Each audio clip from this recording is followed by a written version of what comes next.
Bonjour, je m'appelle Jochen Walz, je suis urologue à l'Institut Paul Calmette à Marseille et aujourd'hui je vais vous parler du traitement du cancer de prostate et ici surtout le traitement par chirurgie par la prostatectomie totale.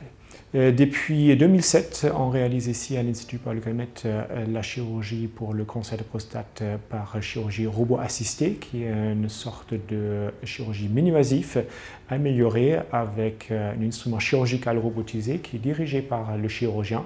et qui est contrôlé par le chirurgien. Donc le robot lui-même, il fait strictement rien tout seul. L'avantage de cette chirurgie robotique est qu'on arrive à réaliser une qualité chirurgicale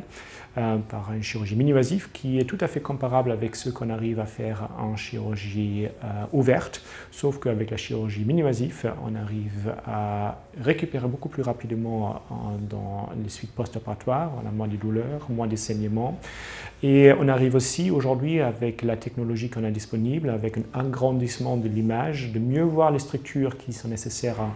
à identifier pendant l'intervention pour obtenir après un résultat favorable au niveau du contrôle du cancer. Et sur l'autre côté aussi, de garder en même temps les structures et le fonctionnement urinaire aussi bien que génital au niveau de la continence urinaire et au niveau de la fonction érectile, les deux effets secondaires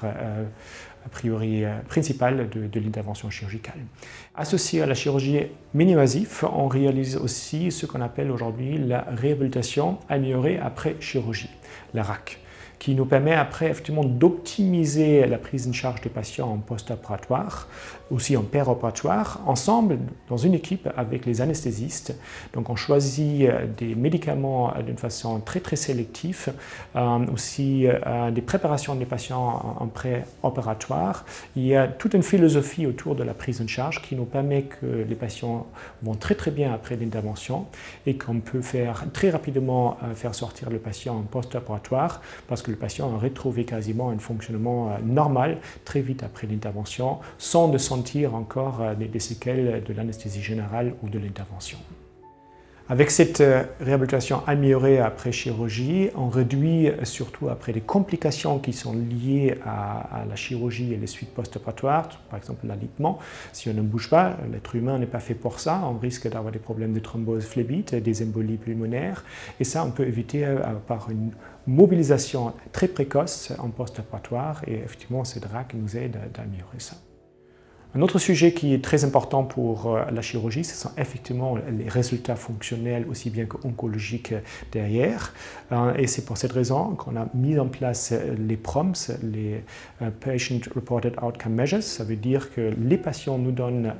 leur sentiment sur les résultats fonctionnels après l'intervention. Et ce sont cette information qui vient des patients qui nous aide après de nous améliorer, de se rendre compte si nos résultats sont favorables ou pas favorables, s'il faut améliorer quelque chose. Et c'est donc un cercle de prise en charge d'amélioration de la qualité qui est réalisé en continu avec ce moyen.